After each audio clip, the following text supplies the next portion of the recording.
Od bura maromo 60 mawuok e pinje adek moting'o piny Kenya, Ethiopia kod Somalia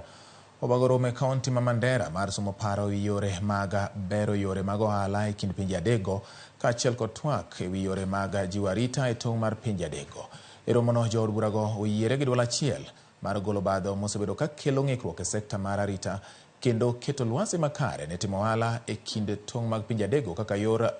nyayo dongruok magi. Komishona mar kaunti ma Mandera Amos Mariba owacho ni nitiere dwaro mar chiwo puonj makare ne jodak mag kaunti no e yore makare mag timo ohala. Jood burago bosingo mar gero olalo e aora ma Daua mondo mi okonye golo mwandu e piny Somalia kadonjo Kenya kod Ethiopia.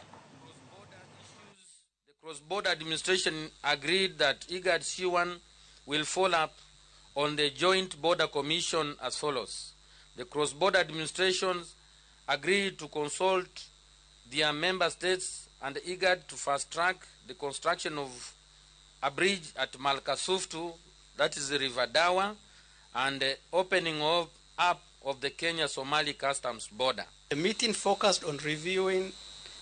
and revitalizing the conflict prevention and management resolution, CPMR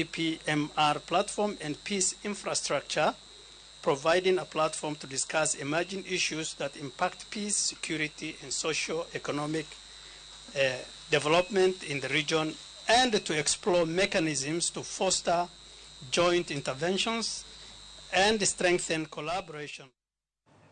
Osoro ni nyime jodak mag gweng' ma